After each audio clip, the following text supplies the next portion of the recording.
பெண்கள் தினமும் அதிகாலையில் எழுந்து தங்கள் வீட்டு வாசலில் கோலமிடுவதன் மூலம் மங்களங்கள் உண்டாகும் என்பது அனைவரும் நம்பிக்கையாகும். அதிலும் மிக சிறப்பானது தங்களின் கிரகதோஷங்கள் நீங்க நவகிரகங்களை வேண்டியிடும் இந்த கோலங்கள்.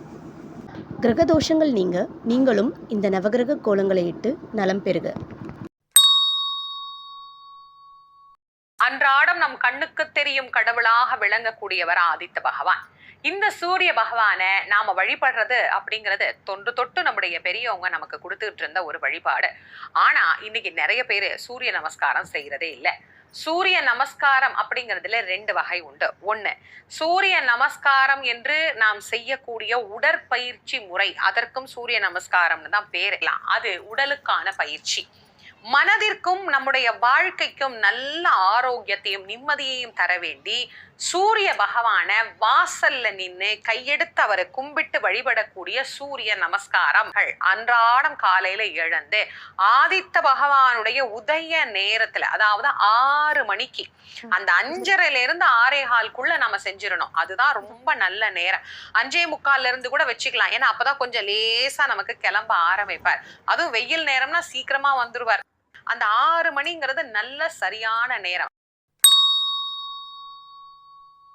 சந்திர பகவான் சாதாரண கண்களுக்கும் புலப்படக்கூடிய கிரகம் தான் சந்திரன். திங்கக்கிழமைய சோமவாரம் அப்படின்னு சொல்லுவாங்க. நம்முடைய மனசு தான் சந்தோஷப்படுது, ஆசைப்படுது, கஷ்டப்படுது, அமைதியாவும் இருக்குது. இப்படி நம்ம மனசை ஆட்டி வைக்கிறதே சந்திர பகவான் தான். அதனாலதான் சந்திர பகவான மனோகாரகன் அப்படின்னு அழைக்கிறாங்க. அழகு, ஆரோக்கியம், பணம், தெளிவு, சந்தோஷம், புத்தி கூர்மை, இது எல்லாமே நம்ம ஒரு சேர பெறணும் அப்படின்னா சந்திர வழிபாடு அவசியமான ஒன்று. அதற்கு சந்திர பகவான் வலிமையா இருக்கணும். ஒரு குடும்பத்துல உணவிற்கான அடிப்படை தேவை அரிசி. அதை வீட்டுல எப்போதும் குறையாம, அதாவது முழுமையா தீர்ந்து போகாம பாத்துக்கணும். அப்புறம் அந்த அரிசியை பசியில இருக்கிறவங்களுக்கும் கஷ்டப்படுறவங்களுக்கும் பறவைகளுக்கும் பசுமாட்டிற்கும் கொடுக்கணும். இது பச்சரிசியா இருந்தா இன்னும் சிறப்பு. இப்படி தானம் பண்றது மூலமா சந்திர பகவான் ரொம்ப சந்தோஷப்படுவாரு. சந்திர பலம் சரியா இருந்தா மனமானது சரியா சிந்திக்க தொடங்கும், எண்ணம் சரியா இருக்கும், மனசுல எந்த குழப்பமோ கவலையோ இருக்காது. அதை சந்திர பகவானை பாத்துக்குவாரு அப்படின்னு சொல்லப்படுது. சந்திர பகவான பௌர்ணமி எப்போ தரிசனம் செஞ்சா அழகு, ஆரோக்கியம், அப்புறம் அளவில்லா செல்வம் கிடைக்கும் அப்படிங்கிறது ஐதீகம். அது மட்டும் இல்லாம சந்திர பகவான திங்கக்கிழமை வழிபடுறது மிகவும் சிறப்பான ஒண்ணு. மனக்குழப்பத்தில இருந்தும் மனோபயத்தில இருந்தும் நம்மளை விடுவிச்சு நமக்கு மனோதைரியத்தை கொடுக்கிற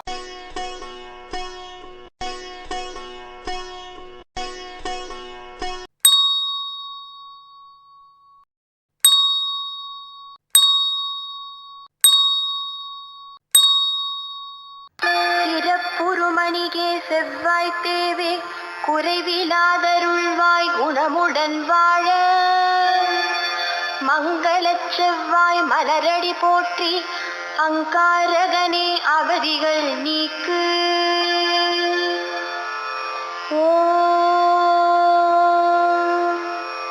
செவ்வாய் கிரகமானவனே செந்நிறமேனியனே அங்காரகனே போற்றி.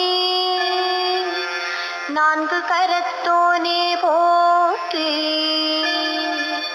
முக்கோண வடிவிலான ஆசனத்தில் அமர்ந்திருப்போனே போற்றி. வீர தீர பராக்கிரமனாய் விளங்கும் அங்காரகனே போற்றி போற்றி.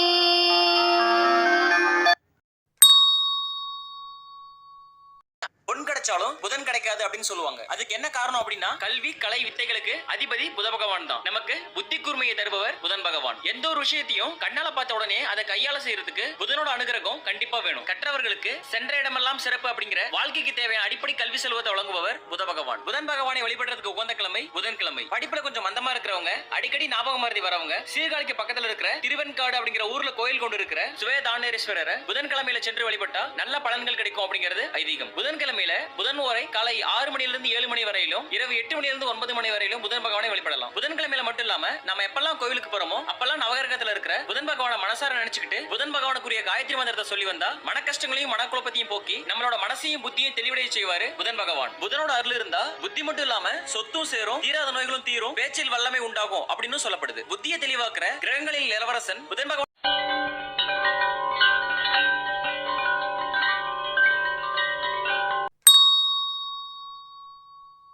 வியாழக்கிழமைனாலே குரு பகவானுக்கு ரொம்ப உரியது. குரு பகவான் அப்படின்னு சொல்லும்போது மஞ்சள் நிறம், நவக்கிரகத்தில் வடக்கு பார்த்துருக்கக்கூடிய அந்த குருவை அதே சமயத்தை வியாழக்கிழமை போய் தரிசனம் பண்ணுறது ரொம்ப சிறப்பு. அப்படி மஞ்சப்பட்டு அழகாக சாத்தி வெத்தலைப்பாக்கு பழம் வச்சு நைவேத்தியம் பண்ணி வியாழக்கிழமை குரு பகவானுக்கு சுண்டக்கடலை மாலை நூலில் மஞ்சளை தடவி ஒவ்வொன்றா கோர்த்து 108 54 கோர்த்து சுவாமிக்கு மாலையாக போட்டு அர்ச்சனை பண்ணிக்கிறது உன்னதமான பலன்களை கொடுக்கக்கூடியதாக இருக்கும். வேண்டி வணங்கி நம்ம கல்யாணத்துக்காகவோ குழந்தை வரத்துக்காகவோ பண வரவுக்காகவோ குடும்பத்தில் பெருமைக்காகவோ பதவி பூர்வ புண்ணியத்துக்காகவோ நீங்கள் குரு பகவானை மனசார வேண்டினா இப்போ ஒரு காரியம் கண்டிப்பாக நடக்கும். அவருக்கு உண்டான ரத்தினம் பார்த்தீங்கன்னா கனக புஷ்ப ராகம் ரொம்ப சிறப்பாக இருந்துருக்கும். அவருக்கு உண்டான ஹோரை குரு ஹோரையே பிரமாதமான ஹோரையாக இருந்துட்டுருக்கும். அவருக்கு உண்டான வழிபாட்டு முறைகள், அவருக்கு சிறப்பான திதி என்னென்னா தசமி திதி, ரொம்பவுமே சிறப்பான திதி. தசமி திதி குரு பகவானுக்கு உண்டான அற்புதமான திதி. ஸோ இப்படி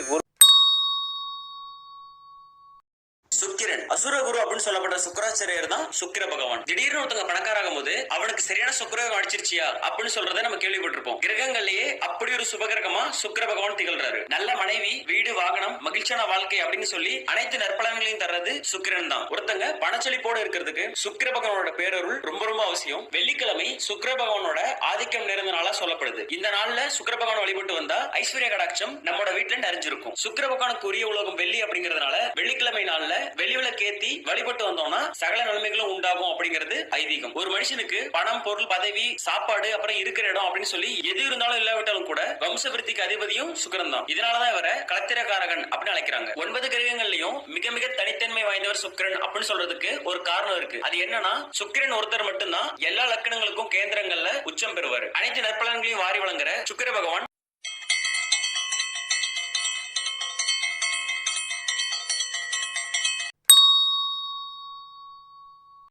சனீஸ்வர பகவானை போய் சாய்வாக நின்று தரிசனம் வச்சுக்கணும். அப்படி சரி பகவானை தரிசனம் பண்ணுவதற்கு முன்னாடியே நீங்கள் அகல் விளக்கு, எல் விளக்கு ஏற்றி வைக்கணும். அல்லது நல்லெண்ணெய் தீபம் ஏற்றி வைக்கிறது மிக மிக நல்லது. அப்படி நல்லெண்ணெய் தீபம் ஏற்றும் போது எத்தனை விளக்கு ஏற்றலாம் அப்படின்னு கேட்டிங்கன்னா, சாதாரணமாக சிறியவராக இருந்தாலும் பெரியவராக இருந்தாலும் 8 விளக்கு ஏற்றுறது உத்தமம். இன்னும் சில பேருக்கு அதிகபட்சமான கஷ்டம் இருந்தது அப்படின்னா, உங்களுடைய வயசு என்னமோ, இப்போ 21 வயசுன்னு வைங்களே, 21 அகல் விளக்கு ஏற்றலாம். 41 வயசுனா 41 அகல் விளக்கு ஏற்றலாம். 65 வயசுனா 65 அகல் விளக்கு ஏற்றலாம். இந்த மாதிரி உங்களுடைய வயது எண்ணிக்கைக்கு தகுந்த மாதிரி இந்த நல்லெண்ணெய் விளக்கு, எல் தீப விளக்கு சனீஸ்வர பகவான் கோயிலில் ஏற்றி வைக்கிறது நல்லது. ஒரு விளக்கு ஏற்றினதுக்கு அப்புறம் அதே விளக்குல அடுத்த விளக்கு ஏற்றக்கூடிய பழக்கத்தை கைவிட்டுட்டு ஒவ்வொரு விளக்குக்கும் தனித்தனியாக நெருப்பு பெட்டி வச்சு நீங்க விளக்கு ஏற்றுவது மிக மிக சிறப்பாக இருந்துட்டு இருக்கும்.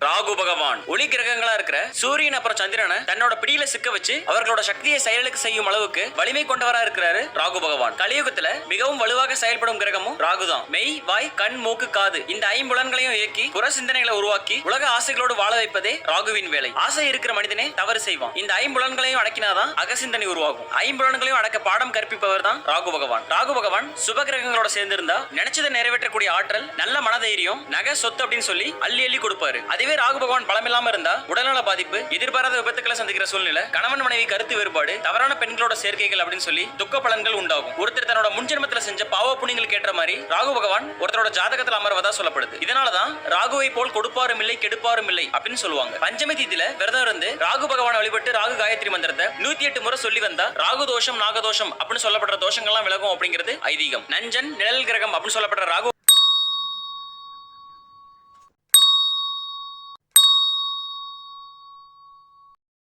கேது பகவான். ஒருத்தரோட குலம் செழிக்கணும் அப்படின்னா அதுக்கு ஞானகாரகன் அப்படின்னு சொல்லப்படுற கேதுவோட திருவருள் பரிபூர்ணமா இருக்கணும். என்னை யாராலும் வெல்ல முடியாது, என்னோட திறமையால எதையும் செஞ்சிருவேன் அப்படின்னு ஆணவம் கொள்ளும் போது அதற்கான பலன்களை தருவார் கேது பகவான். எல்லா சக்திக்கும் மேல ஒரு இறைசக்தி இருக்கு அப்படின்னும் இறைசக்தியை நாட சொல்லி உணர்த்தக்கூடியதும் கேது பகவான் தான். ஜோதிட சாஸ்திரத்துல கேது பகவானுக்கு மாற்றங்களை தரும் கிரகம் அப்படின்னு பெயர். எந்த ஒரு விஷயத்திலும் மாற்றங்களை குறிப்பவர் கேது. ஒருத்தரோட வாழ்க்கையில முக்கியமான மாற்றம், சூழ்நிலை காரணமா எடுக்கிற முடிவு, நிலைப்பாடு, வாழ்க்கையை தலையிலாக்குற நல்லதும் கெட்டதுமான மாற்றங்கள், இது எல்லாத்தையுமே கேது தான் தருவார். கேது பகவான் வழிபட்டா சகல பீடைகளும் விலகும், செல்வம், தானியம், பசுக்கள் ஆகிய போகங்கள் பெருகும் அப்படிங்கிறது ஐதீகம். ஒருத்தரோட ஜாதகத்துல கேது பகவான் கெட்டு போயிருந்தா அவருக்கு திடீர் பொருளாதார சரிவு, மனக்குழப்பம் அதிகமா ஏற்படுறது, குழந்தை பேரு தாமதமா கிடைக்கிறது, எப்பவும் மனசுல பதட்டம் அப்புறம் சோகம் போன்ற நிலை ஏற்படும். சனிக்கிழமைகள்ல விநாயகர் பெருமானை வழிபட்டு வர்றது கேது தோஷத்தை போக்கக்கூடிய சிறந்த வழியாகும். அது மட்டும் இல்லாம சனிக்கிழமை தினத்தப்போ காளஹஸ்தி கோயிலுக்கு போயிட்டு கேது கிரகத்துக்கான கேது பரிகார பூஜையை செஞ்சு சிவபெருமானை வழிபட்டா கேதுவின் தோஷம் நீங்கும் அப்படிங்கிறது ஐதீகம். ருத்ரபிரியர், மகா கேது அப்படின்னு அழைக்கப்பட்ட கேது பகவான்.